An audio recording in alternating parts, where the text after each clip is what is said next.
Okay, so today we have Rudy with us, who's going to tell us a little bit about her country and her culture and her experiences here in the US. Rudy, how are you? I'm doing good. Thank you. Good. What about? I'm doing fine today, I guess, except we're still in quarantine, but we're healthy, so I'm happy about that. Tell us a little bit about you and how you got here to New Oxford. Okay, so hi everyone. I'm Rudmila Rudaba Islam, and you can call me Rudy. I'm from Bangladesh, and yes, exchange student, and now I'm a senior at New Oxford High School in New Oxford, Pennsylvania. Awesome. Well, thank you for coming to talk about things with us. I think that it's really important that we keep sharing the messages of the experiences that high school students have when they come as exchange students. Can you tell us what helped you make the decision that you wanted to be an exchange student? Well, the fact about being a girl in a very conservative society in my country, I always wondered like how the life is actually outside of the world that I'm living, like the environment that I'm in right now. And I was always like curious about is it really true what we actually see on movies on TVs that about America, like there are aliens all around, like that. I was curious about this. So that's why I'm like, I should go on an exchange year actually. That would be great. Okay, awesome. And the program that you are with is a little bit different than our regular program. You are with the YES program. Can you tell us a little Yes. bit about that? Okay, so the YES program or the KLYS program is actually a program funded by the US Department of State and is sponsored by the Bureau of Education and Cultural Affairs. This program is for the high school students from significantly Muslim majority countries so that they can come to the US for 1 year, live with an American host family, can go to a US high school, and also can volunteer and do a lot of community service for the community that they're living in over here for this 1 year. And this program was funded on October 2002. And the major cause or the reason for this program is actually the event that happened. We all know that the 9/11 on 2001. So the major role that this program has been playing is that to break the stigma that the Americans have been having about Muslim people that they are terrorists or stuff like that.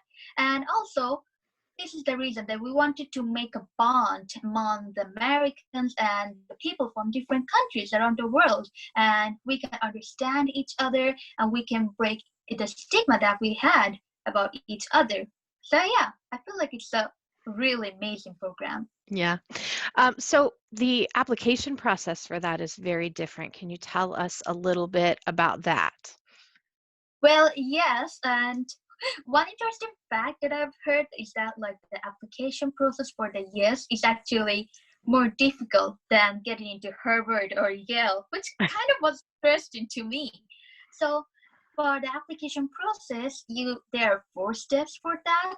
Step one is a preliminary application. After that, you have to give a phone interview. And after that, you have to give an English language test. We call it the ELTIS test. And after that, the final round is the group interview and the individual interview.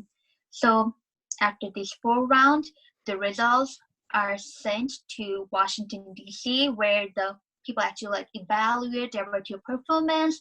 After that, around after some time, they will give the results for the list of finalists and alternatives. So yeah, that's how it kind of happened. Okay. And had you planned on trying to apply for the scholarship? Well, as I said, because of my curiosity, I kind of wanted to do it, but it was a little different for me because, like, in my city, I was actually the only one who have heard about the scholarship. I was going to my Facebook and I saw the link. So I read all the stuff about the scholarship and I basically told my mom, like, what do you think about that? And my mom has been really supportive to me for everything that I do. She was like, yeah, we should work on that, but After that, I contacted with some people from my city, and we heard so many weird stuff. Some people said that it might be a part of the human trafficking circle, which Oh was gosh. actually, yeah, they didn't really know what was going on. They just said what they had to say. And my mom, because of being very protective of me, she was like, don't you ever talk about that again. But oh, I wanted to try because like there was nothing to lose. I can like try, and there's always lessons that you can get whenever you try something new. Mhm. So, without telling anyone, even my mom, I applied for the scholarship. I passed the application, did the phone interview, and after that, I got the email that I had to give the English language test, and I had to go to a different city to give the test, which is the capital city of my country, Dhaka. So because of being a girl, I wasn't allowed to get anywhere by my own. So I just told my mom, like, do you remember the scholarship that I was telling you about? And she was like, yeah, why are you telling me? And I was like, yeah, I passed the first two steps of the scholarship, like the application process. I need to take me to the for the English language test. And she was terrified. But yeah, I later can that, imagine. yes, but later that she had friends over the other city who knew about the scholarship, and Mhm. they also really like supported and admired that, yeah, this is actually great. You don't have to worry about it, and it's actually really good and amazing program, and you should let your daughter do it. And I got a lot of support from the mom after that. So it's been crazy but amazing. Yeah, well, I know that most people don't really know a whole lot about the YES program, and you know an extensive amount, which is amazing. But I do want to point out that only 3%, well, it's between 3 and 6% of the applicants who apply for this scholarship actually earn it. So it's really amazing and quite an accomplishment. I don't want to make your head grow, but I think it means that you're kind of a big deal. Um, but the other thing that I think it is really important to note is that um, in order to earn it, obviously it's very rigorous and you have to be very bright, but you also have to show a lot of leadership qualities. And so obviously you did a very nice job with that. And the goal of that program is not only to establish those relationships between the two countries, but also so that you try new things while you're here, you learn new information, and then you take that back to your country and you put those new skills and learned things into practice with your alumni association, which is really amazing. And I love the YES program. So I can't say more positive things about that. Um, so tell me, knowing then that only 3 to 6% of applicants actually earn this scholarship, tell me how you felt when you found out that you had gotten it. It was overwhelming. I still remembered like I was screaming the whole day out of excitement, like, yes, I've got the scholarship. Though I wasn't really sure that what is going to happen in future because like it's like an amazing opportunity that I've never thought that I would actually get it. I was like, yes, I should try it. I was like looking forward to it to like learn something new, but being a finalist on scholarship, it was amazing. And Mhm. that kind of helped me a lot because like this program has brought me into a whole new perspective about life. It brought me to a whole new community where I can talk to not only my whole country, but also with the whole world. Like it gave me a lot of Yeah. opportunities, a lot of communications, and a lot of people that I can talk to and get to know them. It was actually amazing. Like it was really amazing. And the fun part is that like I didn't even know that I was a finalist. Like Yeah. the after 2 days the result was published, one of my friend who is also a finalist, she called me and she was like, why didn't you tell any of us? I was like, about what? And she was like, you're a finalist. And gosh, that was amazing. Yeah, well, I'm sure it was exciting for your mom too, but made her very, Yes, very she was. nervous as well. Um, so a lot of I mean, the average person doesn't probably know where Bangladesh is. It's a very tiny country. Can you kind of give us just a little idea of where it's located? Okay, so Bangladesh is actually, as you said, a really tiny country just beside India. It's a part of the Southern Asian, like the continent. Hmm. And yeah, it and another fact is that like it never snowed in my country. It doesn't snow. A really hot country, Yeah. and everything is different there. Yeah, absolutely. How long did it take you to get from there to the US? Well, it almost took me like 2 days actually, like Hmm. around 40 or 48 hours because like it was a long way to travel. I had to go through Dubai and then Frankfurt, Germany, and Hmm. then I finally landed in Washington, D.C. And also, I had to wait around 6 to 8 hours in each of the transits. So, yeah, it Hmm. was a long journey. Long time. So I'm sure you were very, very tired by the time you got here. Um, so I, knowing a little bit about you like I do, I know that you were originally placed in a different city than Yeah. where you are now. So can you tell me a little bit about your placement in Boston? Okay, so I was placed in Massachusetts. In the city was named Weymouth. So it was kind of amazing. I was going to the Weymouth High School, and I had another double placement with me. She was from Lebanon, and yeah, it was kind of amazing because that kind of gave me a lot of new experience that I could have. I went to the National Museum of Science in Boston, and I also had my homecoming dance in that high school. So Hmm. it was kind of amazing, but also there was something like really complicated happening because like I felt like I was having a trouble with like having the actual communication with my previous host family. There was like kind of a little bit of misunderstanding, and I was also like didn't know how I have to say no to start certain things, or how should I talk about the issue that I'm having over there. So because of that reason, yeah, I changed that host, like my previous placement. But Hmm. yeah, that will always play an important role in my Yeah. exchange. Sure. Yeah, and yeah, I mean, as sad as it is when a placement doesn't work out, you did get to experience a different area, which is also really very neat as well. So, how did you feel when you found out that you were going to become to Pennsylvania?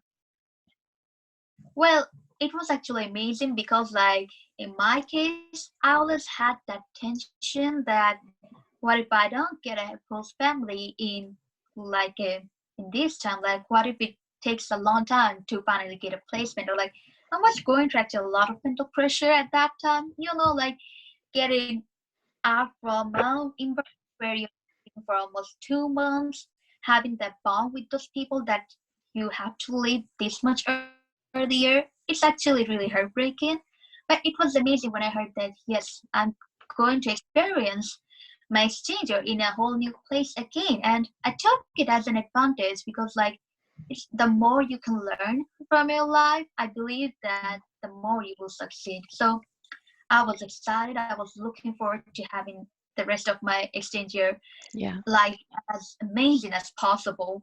So yeah, yeah. I was It's been amazing, and then came COVID. yes, That, but that doesn't take anything away from the wonderful experiences that you've had yes, this year. So I'm really excited about that for you. But like you said, you felt like it was a fresh start for you, and I think that yeah. that's really important when something unusual comes up. Um, so here in the area in which you live, it's a very small town, and you are living in a predominantly Christian area. Have you found that difficult at all? Well, not actually difficult, but I was really surprised how people over here actually value your belief, how actually respect you about the way you live or the stuff that you actually believe in. Like I, when I was doing my fasting, my host family over here has helped me a lot. They supported me, they helped me to say my prayers, they helped me to like perform any religious prayers that I had. Like they were supportive, and also I was also always respectful to every religion over here, and Yeah. actually amazing. I got to experience the Christmas with them, the Thanksgiving. Like, Hmm. it's all amazing when you can learn something new Yeah. from Do it. you do you find that that sometimes there are certain things about the two religions that overlap that are similar, in addition to all the differences that there are? Yes, there is a little bit similarity because, like in Christianity, Jesus Christ is actually one of the most honorable prophet that we have in my religion. We call him Isha alayhi salam. So it was actually amazing, especially during Christmas, because like in Christianity, the story about Jesus, like in the ending, is kind of a little bit different from my part of Yeah. the religion. But it's just amazing. It's overwhelming. Yeah. And Very neat. Well, that's awesome. Have in the entire time that you have been here, did you ever feel disrespected or uncomfortable with your religious differences? not at all. And people here were really curious to know about my religion. They were Yeah. asking me questions like, why do you guys do it? How do you guys do it? And they Yeah. were really helpful and curious about it, Yeah. even in my high school too. So that was Yeah. Well, I think that that's such a unique thing about, exchanges that we do have those opportunities to see religions a little bit more accurately than what we see in the media and such. So I appreciate that you've been able to share your perspective and just be you, and allow people to see that. So that's really cool. Um, what kind of classes have you been able to take in school? well. Over here, I have taken pre-calculus, physics, computer programming, American history, English, and then I've taken 2 electronics classes, guitar and gym. As a part of my program, having English, math, one of the science subject, and history is actually like compulsory for exchange students like me. So I had to take those, and I took some subjects that are kind of like not available in my country, or like the high school that I was studying to. So Mhm. that's why I kind of used this opportunity and took electronics, computer programming, and guitar and gym. Like I really feel glad that I got this chance, and it's been pretty amazing. Yeah. And you've taken the opportunity to be part of the robotics group Yeah, there at New Oxford, and you like that? I love it. It's amazing. Like Um, joined the debating club over here, the mhm. robotics over here, the cultural club. Like I just love being in a part of clubs over here. Yeah. I have to ask you because New Oxford has that new technology corridor. What do you think of that? It's amazing. I have been there actually. Yeah. And yes, it's called like the CTC lab actually, and Hmm. it's amazing. Like it's huge. They have a lot of resources over there. Like Yeah. if you want to learn something new, I think this is a great place to learn it because you have amazing teachers with lots of resources. Like it's amazing. Hmm. That's very cool. So I do have to ask you about your gym class because I heard this little story once about how much you absolutely love gym. Can you tell us about that? Well, about one of the facts about me is that like I'm not an athletic person. For my whole life, I've been into math Olympiad, physics Olympiad, programming, and my academic life. I've never ran for more than 2 minutes in my whole life, let alone playing any sport except for badminton. Most of the people in my country knows badminton. So for this semester, I was like, yeah, I should challenge myself more. Let's take the gym class. It was the easiest gym class that my school can offer, and I told my gym teacher, Mr. Lan, about my not so much good experience about sports and gym. And he was like, it's fine, it's easy, you will get to it. So on my first day, we did only 4 minutes of jogging and running, 2 wall sit, and 2 plank. Right after that, I was so much exhausted. Like to me, I feel like the world was black and white. The ground was shaking. I can't hear myself talking. At that point, I was like, I need to call Mr. Long. And I was like, Mr. Long, I cannot see anything. And he got to know that, yeah, I'm exhausted. And he was like, it's fine. Sit over the corner. Take a deep breath, okay? Relax. Don't worry about it. I was like, I cannot breathe too. Mr. Long, I cannot breathe. Like, it was so funny. And he was like, fine. You can lay down too. It's totally fine. Just forget about today. You need to relax. So yeah, I spent the rest of the class by just sitting on the corner of the gym class, trying to relax myself. But Mhm. yeah, it's pretty great actually. Like it's been hard in the beginning, but after that, when you get used to it, Yeah. it's And what about your guitar class? oh man, that was another thing. Like as I said, I didn't do any kind of sport.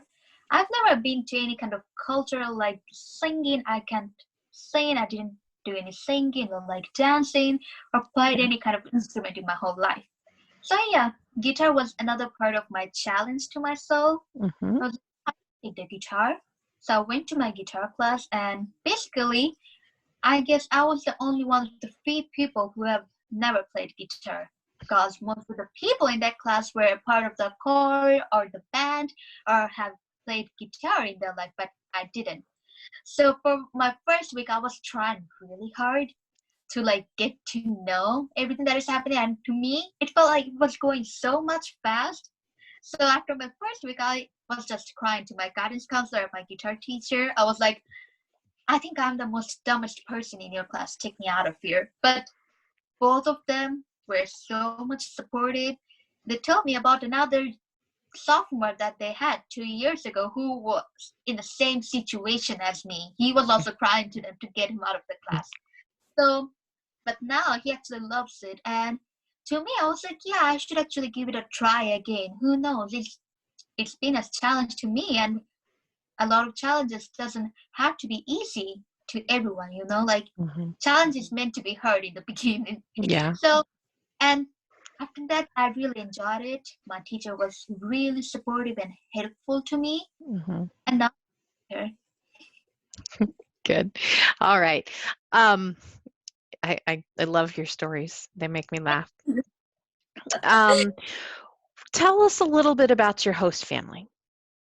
Okay, so over here I have my host mom Christine, I Hmm. have my host grandma Karen, and I have my host sister Ciara, and I also have a host brother Seth, but he lives with his fiance elsewhere. So they are really so much supportive. Like I love making joke with them. So in the beginning, those jokes were really like, kind of like, what is going on? Like, it's hard when you hear a joke which is not in your language. So Hmm. it took me a long time to understand, but they were always just making fun. And we were having fun with each other. We were joking around and we'll go to different places. Like during Thanksgiving, we went to Maine to celebrate it. Like, it's been pretty amazing. And they are really very affectionate and really helpful and amazing people. Hmm. That's great. While it wasn't necessarily the family that you originally thought you were going to have, it worked out really, really well for you, right? Okay, good. Sorry, Yes. we had a little freeze there. Unfortunately, I guess our internet's acting up a little bit. Um, all right, so food in your country is very different than it is here. And I mean, food is one of my favorite topics because it's one of my favorite things. But tell us a little bit about your experiences with food and how your likes differ a little bit from the likes of your host family. Okay, so the food that one of the most major difference that I've had about food is that like in my country, rice is like one of the main food that we actually have. Like morning or evening or late at night, it's rice. And in my country, we usually have like a lot of spicy food. a lot of fish and rice and like the stuff that we have. We have lentil soup, we have fish, we have meat, like chicken or beef, and like those kind of stuff. So over here, it's kind of a little bit different because the snacks are different in America. The Americans have their own different main dishes, which are obviously not spicy. So every time when I tried to cook something, I had to like buy jalapeno peppers and then use that in my dishes. So yeah, I've met a lot of people who doesn't really feel comfortable with spicy food, and I'm okay with that too because like you have to like respect the differences that everyone has, and that has been like a lesson for me. But about food, yes, it's totally different, like the upside down. So, I mean, you and I experienced this together, but I want to just share this little story. The first day that, well, no, actually, it was the second time that you and I met, but it was when I picked you up from the airport. And I knew that you'd been on a long flight and you were going to be hungry. So, um, kind of just trying and knowing that rice is a staple item in your diet, I tried to select a place that would have rice. And so, as unfancy as it is, I took you to Panda Express. And one of my favorite meals or favorite dishes there is their Kung Pao chicken. And Kung Pao chicken has those little red chili peppers in it that are, I think they're roasted. And Yes. years ago, I always picked the chili peppers out, but years ago I decided that I was going to try one, and I crunched it a couple of times and immediately thought I was going to die. So since then, I have avoided eating all chili peppers because obviously they're not made for my body. But during my experience with you in the Panda Express, you decided you were also going to get the Kung Pao chicken. And we were talking and talking, and I happened to look over and there were no chili peppers in your Kung Pao chicken. And I said, "That's really curious. Did you not get chili peppers?" And you said, "Yeah, I ate them." And I don't Yeah. think I had words at that time, but your statement to me was, "Yeah, that was the first thing that I've had since I've been here that was a little spicy." So it's a really big, significant difference for us in the amount of spicy Yeah. that you eat, because I actually think I like somewhat spicy stuff, but you like Yeah. fire.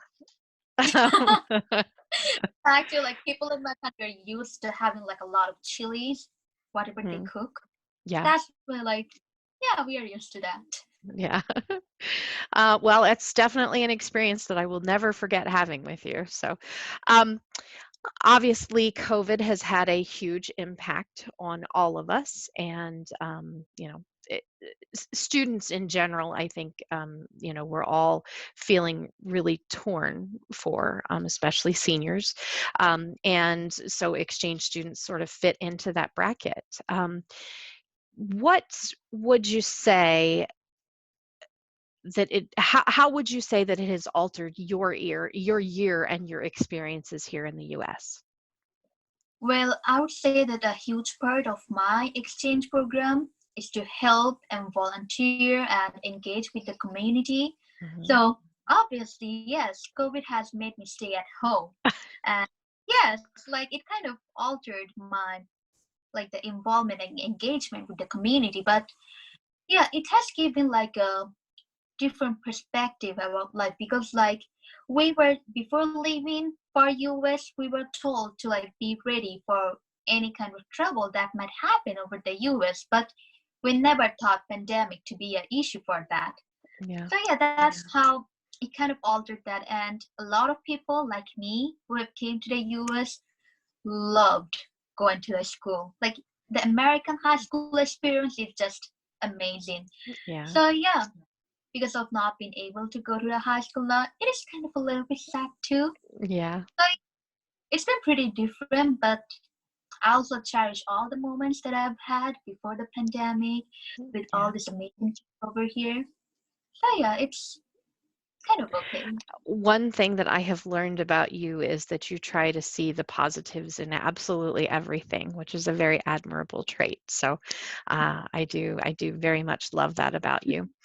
Um, what if for anybody that's watching this video, if they were even considering the possibility of hosting an exchange student, what would you tell them? Okay, for the families that are considering about hosting a exchange student, whether it's a yes student or not, I would actually tell you that you should open up your homes for them because like students like me actually are coming to the US by their own without their own family. So basically they will always have a tension about how will their life be in the US. So having lovely and amazing people like you can make our exchange student really amazing, and you will not regret it because like it's like you are bringing a part of the world to your home, and Yeah. it's for us, we are going to a new world to your home. So it's just amazing. I would really say to those families who are considering about hosting a student, like, you should do it. Actually, it's a will not regret it. Yeah, well, knowing your host family the way that I do, I know they've already are hoping to host again next year, so you've definitely made an impact on them as well. Um, what are the two biggest or most important things that you think that you're going to miss when you return home? The one of the most important thing I will miss is that like all the people that I've met over here, I made bonds with them because like it's hard, it's like breaking your heart and like living a whole new family that you get here. Like Yeah. it's just heartbreaking. And another most important thing that I will miss is all the American food and all the functions and festivals that people have over here, especially I guess Halloween. Halloween, Christmas, and then Thanksgiving. Like, gosh, they were so much amazing, and I will really miss them a lot. Yeah. So, just because you mentioned some of those things, I know that right now is the beginning of Ramadan. Yeah, Yeah. So I want to send my wishes to you for that. I hope that it's a wonderful experience for you. And I do the last thing that I want to tell you and to tell everybody else is that you once said something to me which, from my perspective, was the most profound thing okay, a yeah, student has ever said. And it was related to the fact that you are originally kind of a shy person. Do yeah. you remember what that was? Yes, I remember. Like, I was talking to you, and I kind of mentioned about the fact, like, the time when you get into a new place, we all actually want to have some people around us with whom we can talk to, like, share our stuff. But I was really a very introvert and shy person, and I was actually having a lot of trouble with having friends. But then I kind of had like a lesson, as I said, like the time while leaving my previous host family, I learned a lot of lessons, and one of the lessons is that like if you want to be friend with people, you should take the first step for being them, because like no one will make your friend by their hand and bring it to you like, I have a friend for you, here you go. Like no one is gonna say that. You have to take the first step. You have to take the initiative to talk to people, to express yourself. I know it might be hard for some people. It was hard for me too. But you should do it too, because like until you actually express yourself, you talk about your feelings, you approach the people and to be friend with, you won't be able to like make these special bonds with people. And Mhm. that actually really helped me a lot. Yeah. Well, that's you said it again, that nobody's going to make a friend and bring them to you. So you have to put the work in for yourself. And I just was very struck with that when you said it.